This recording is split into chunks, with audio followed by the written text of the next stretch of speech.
Welcome to One on One. My name is Felicity Ezewike. Very glad you could join us. Today on One on One, we have Pastor Ituah Ighodalo. He's an accountant, a thinker, a social reformer, and a writer. He obtained a B.Sc combined honors degree in economics and accounting in 1982 from the University of Hull, England. He qualified as a chartered accountant in July 1986 and attended a business management course at the Harvard Business School, Boston in 2011.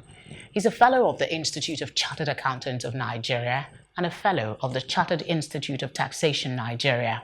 He is a member of the Nigerian Institute of Management, a member of the American Society of Industrial Security, and a member of the American Institute of Management, among other things.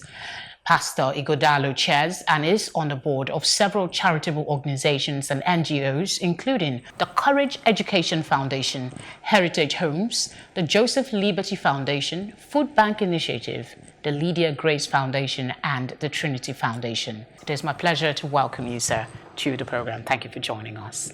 Thank you very much. Thank you. I basically had to cut that down to as brief as I can make it. How do you manage with so much responsibility? How do you juggle it and still stay sane? Well, we take one thing at a time. We delegate a lot. Most of these things, somebody who is very passionate about them is in charge.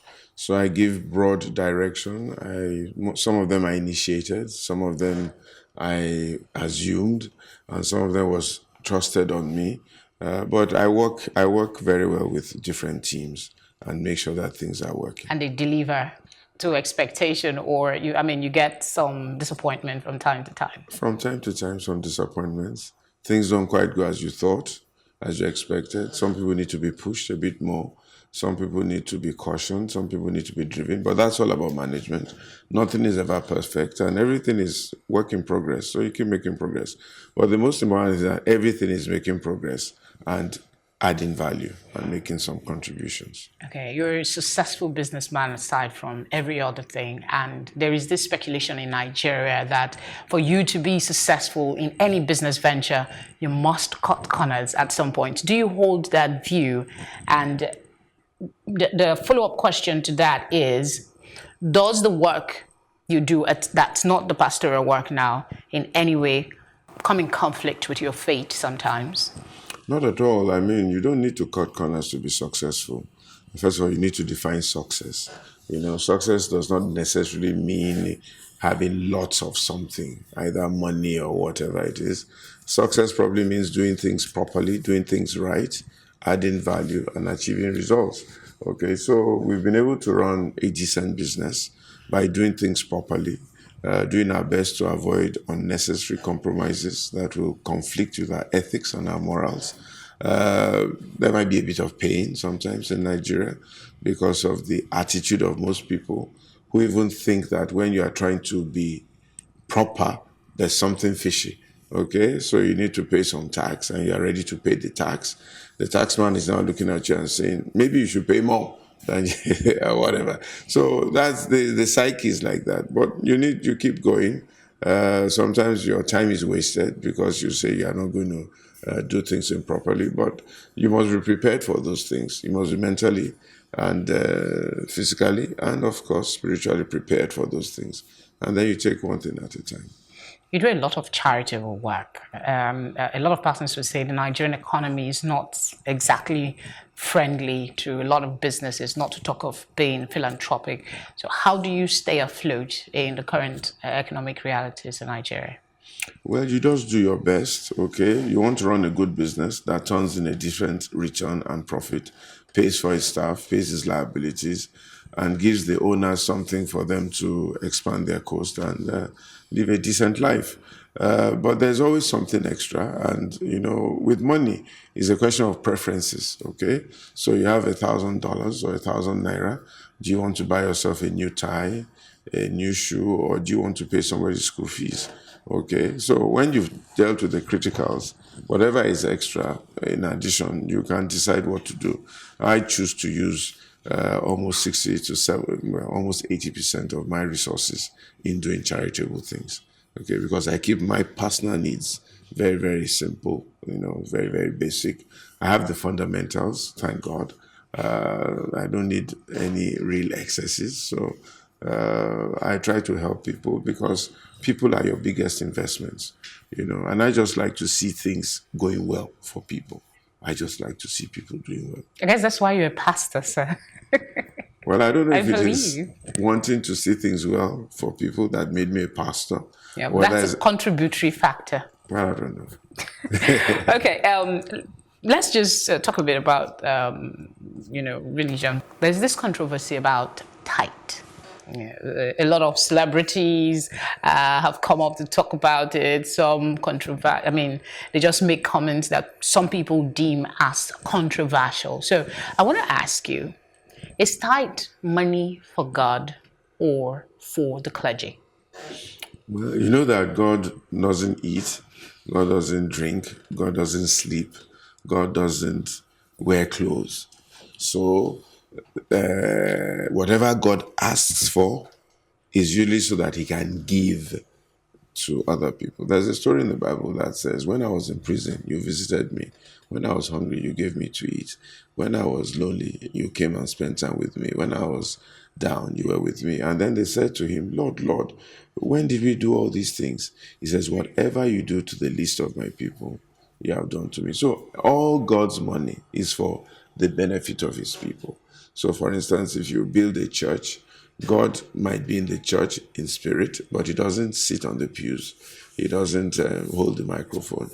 So everything you give to God, it is just a way for God to redistribute to people that need. So what's the history of the tithe? Okay, the history of the tithe from a spiritual perspective is for you who have received from God to acknowledge God first as your source and to give a part of that money to God. Is an acknowledgement that this came from God and I give to God, okay? And God said 10%, starting from the order of Melchizedek, that Abraham gave a tithe of all that he had gotten. What is the use of the tithe? The use of the tithe is to support people who focus their lives on spiritual things and spiritual infrastructure. Okay, so the tithe was set aside for a group of people in Israel in those days called the Levites, a certain family who chose to concentrate their efforts to looking after the temple, to ministering in songs, to praying, to interceding, to carrying the ark of God, so that every other Jew, the remaining 11 tribes, could focus on agriculture, farming, fishing, cattle rearing, and war. Some people needed to continually talk to God and make sure that everybody else was all right. So they didn't have any means of livelihood, as it were. So God commanded that you pay a tithe to give to the priests and the Levites so that they themselves could eat, could drink, could wear clothes, and could focus on the things of God. So that's basically where the tithe goes to.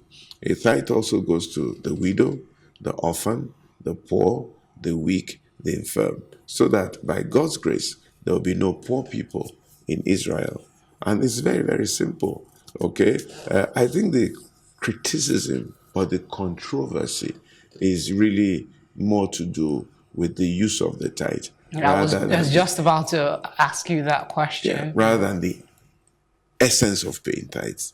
Unfortunately, some of us as pastors, we've become a little bit flamboyant. We've become a bit excessive. Huge church buildings, long convoys, different kinds of garments, private planes, and so on and so forth. So people are getting a bit worried that is this what this is meant for? Okay, and that's where I think that's the underpinning of this controversy, and not the fact that the tithe should be paid. The tithe should be paid, and if you don't want to pay a tithe, you need to pay something to wherever you think you are getting your spiritual nourishment from. If you want to do a tithe, no problem. If you want to do more than a tithe, no problem. If you want to do less than a tithe, no problem. The issue is that God sees your heart and sees your response to the things of God. So I'd like to ask you this question before we go on a break. There's poverty in the land, and you rightly identified that there are some pastors who live, affluent lives, and then you see the people that work with them, that follow them, that believe in the message that they have, in almost abject poverty. Is it your opinion that pastors should do more for the poor, or they should focus on, preaching the gospel and allow government to take care of that? No. The church has responsibility to the people. Okay, so Jesus said to Peter, Peter, do you love me? He says, yes. He says, feed my sheep. Peter, do you love me? He says, yes. Feed my lambs. Feed in the word of God. Feed in physical things, which includes resource and finance. There's nobody that came to Jesus who left empty or without his problem being solved. Those who had business problems, like Simon Peter, when his business was collapsing, he was a fisherman, and he fished all night, caught nothing. Jesus gave him wisdom and direction to give him a breakthrough. And he got a breakthrough, a massive breakthrough. He's never gotten it before in his life. The man who was blind, Jesus gave him his sight. The man who had problems with his fingers, leprosy, Jesus healed him. But that's in the Bible, basically. But in reality, in Nigeria, we know that there's a lot of people who are in, real abject poverty, and on a daily, you see churches coming up. Every corner, every place you look, there's churches coming up, and these people seem to be well taken care of on their own stead. But the poor seems to grow poorer. Does that, what you've just explained, does it translate to the real people that we have today? It should.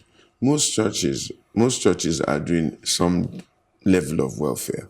Whether they're doing enough, I do not know. I don't have the statistics, but most churches do some level of welfare. Some churches are forgotten, to be honest, and the focus more is on the pastorate, the affluent, the style, and all that. But a church, to be a real church, must deal with the issues of its people. The very first church in Acts chapter 2, chapter 3, the Bible says that everybody sold what they had and brought it to the apostles' feet, such that the apostles gave back to different people. And the end result was that there was none that had more than enough and none that lacked. All right, we'll go on a very, very short break. We've been talking with Pastor Ighodalo. He's still with us. We'll just go on this very short break, and when we come back, the conversation continues. This is One on One.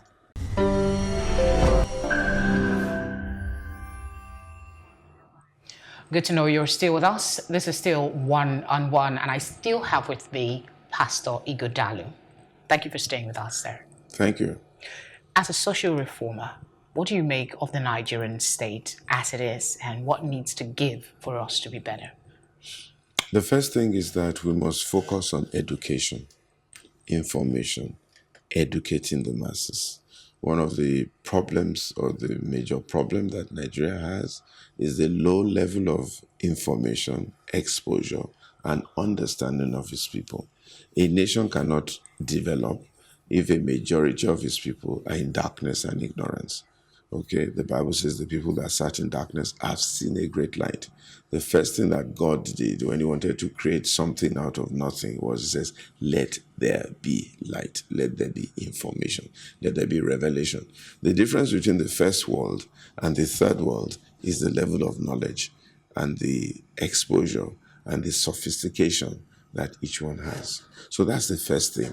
So the first thing any serious government must do is to focus on informing and educating its people. The second thing is to have a clear vision of what the nation should be, what it should look like, in what direction it needs to go. Okay. The third is to have a very good use of the resource that has been benevolently deposited in a nation by the person or the being that made it possible. Okay, so what are we doing with all our resource? Okay, there's enough resource in Nigeria for every single Nigerian to have 3 meals a day without importing anything. Enough resource, enough land for agriculture, enough water for fish, enough animal husbandry or whatever for everybody in Nigeria to eat. You see, where you have been born is where your food is. So we don't need to import anything.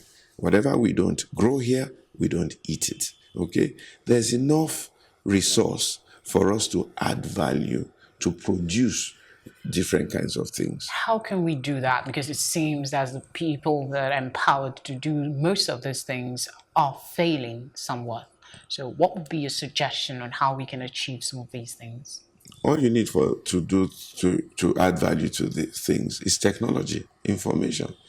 Okay, what turns crude oil into plastics and petrol is information. You have the crude oil. What do you do with it? Okay, how do you put a few barrels together, pass crude oil through those barrels, and change it into what it should be? It's information. And thankfully, the technology is available everywhere.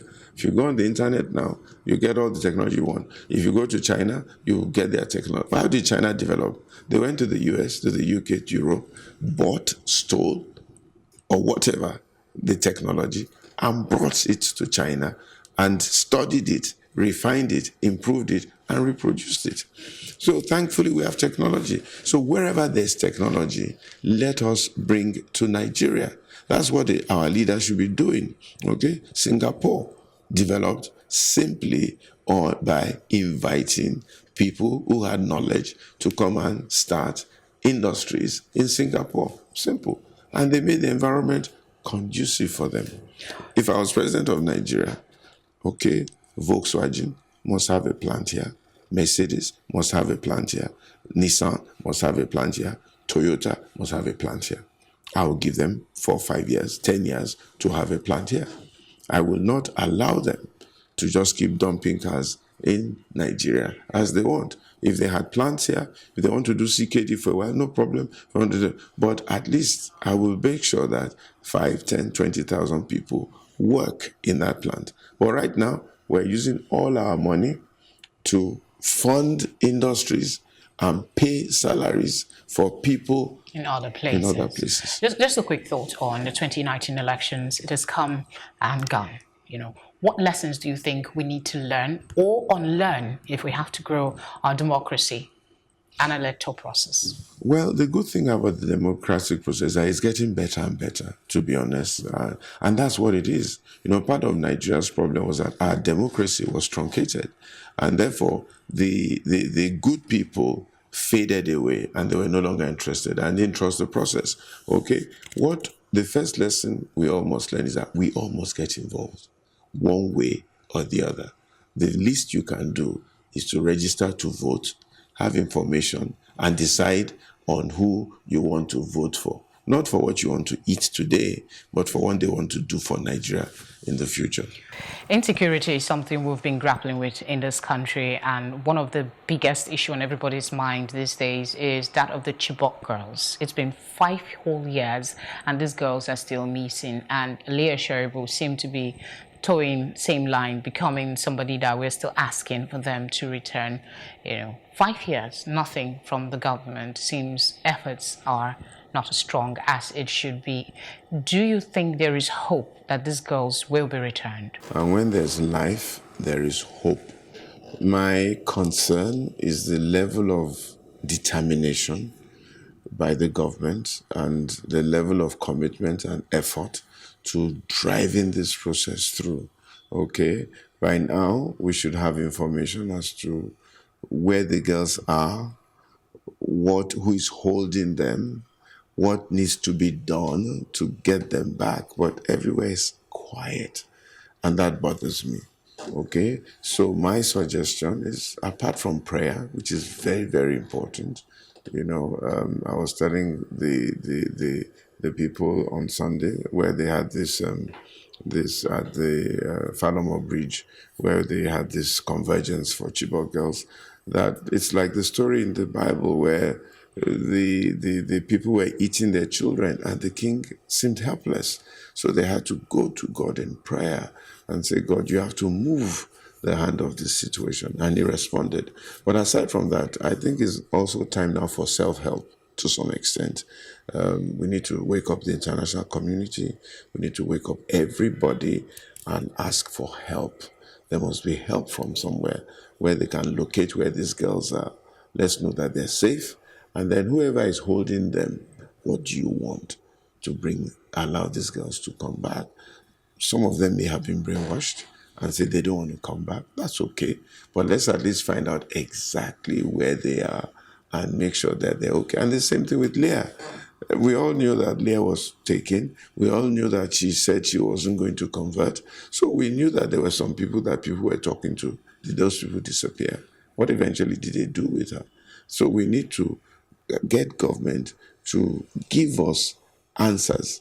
And if indeed they have no information, then they should tell us that they have no information. Then at least we know exactly where we are.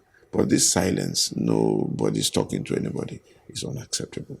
Still on insecurity, there's been recent cases, seems to be spiraling actually, of police sometimes intentionally or accidentally shooting civilians, some to death.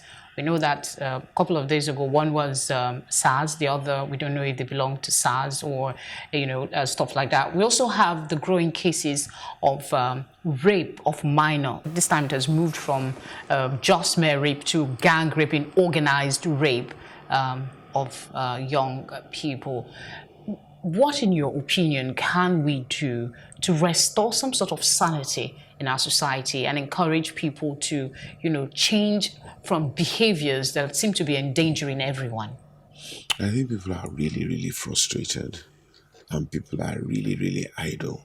You find that bad behavior, rape, murder, stealing happens in environments of congestion, environments of frustration, environments of having nothing to do. So a group of people will rape somebody simply because they're either high on something or they have nothing to do and the whole place seems hopeless, so they must engage themselves. As for our security people, their frustration with their jobs, with their working conditions, working environments, makes them to lash out to the unsuspecting public. Again, a lot of them are not properly trained, not well informed, not exposed, bad or inadequate working conditions. So they tend to want to lord it over their immediate environment, and sometimes they're trigger happy. And then again, some need to go for some mental assessment, which we don't do a lot of here. A lot of people, they seem okay, but they're not quite okay. Anger issues, temper issues, frustrations, depression. A lot of people are going through depression. And we need to pay a lot more attention to these things. So again, it goes back to our environment and our lack of adequate resource utilization and exposure and education of our people. What would you say about the response by the police force? They're saying they're going to start using Dane guns as against, real AK-47 rifles. And that sometimes when these things happen, we hear that they've been dismissed or disciplinary actions have been taken. What do you make of the general response of the Nigerian police force to these cases of shooting and killing of innocent civilians? I think the police themselves don't really know what to do. And where they do, they're not empowered to do the right thing. Their budget is limited. They still have to take instructions from somewhere, and they cannot exercise their initiative properly. So I find them a little bit constrained, and I feel sorry for them because I deal with the police a lot here and there. You find that they are helpless. You go to a police station, there's no light, there's no water, there's no toilet, there's no generator. What's going on? The staff car is broken down, the tire is bad. What is the problem? No budget. No budget. The guy can't do what he needs to do, and therefore is limited. So there needs to be a total overhaul. I think the IG should speak up. The IG should make it clear what he needs to drive a good police force. The IG should demand. One of the things we don't do in Nigeria is to demand for things. We leave the government to do what our government likes. But Nigeria must start rising up to demand. But even when they do, it doesn't seem to make much impact. The Chibok girls, instance, we've been demanding. The BBOG group have been on the streets asking that, things need to change. The girls need to come back, and we've heard of cases of police saying this is what they need and they never seem to get it. So people would say it's not really a matter of Nigerians demanding for what they want. It's the response that comes after that demand is made that doesn't seem to tally. Then what do you do when there's no response? You keep at it. You keep at it. There's enough to bring down government. Part of our problem is that sometimes they make us think our votes don't count. That cannot continue for a long time. There's enough. It's time for Nigerians to really, really begin to speak up. President Buhari, we want to see you. And you are not leaving this Aso Rock today if we don't see you. That's what we should do. We barricade the Aso Rock or whatever it is. We must see you. Where are our children? Where? Sometimes you need things like that, okay, to make people wake up, all right? Okay, it's just that in Nigeria, we tend to say, well, whoa, whoa, whoa. But no, some of us must begin to say, no, no is no. Governor of Lagos, you are not going anywhere until you fix this traffic on Western Avenue, going into Apapa, Governor of Zamfara, you are not going anywhere until we deal with this issue, and so on and so forth. So Nigerians must now begin to rise up and begin to act collectively and together for the common good and for the future. And things will begin to change bit by bit. It's beginning to change. The government we have now is a little bit more responsive than the government we had before. And that one was more responsive than the government we had before. So we're evolving, over time. Words to the youth. What is that one thing you always want to say to young Nigerians? They should dream, and they should dream big, and they should focus on achieving their dreams. They should dream big, and they should focus on achieving their dreams. Dreams that will solve problems, dreams that will add value, dreams that will create institutions, not dreams of champagne and party and enjoyment. No, those things come naturally when you dream big to add value. Thank you very much, sir, for coming on the program. Thank you. It's been a pleasure. Right, that's it today on One. Thank you for watching. Stay tuned for more programs here on Plus TV Africa. My name is Felicity Ezewike.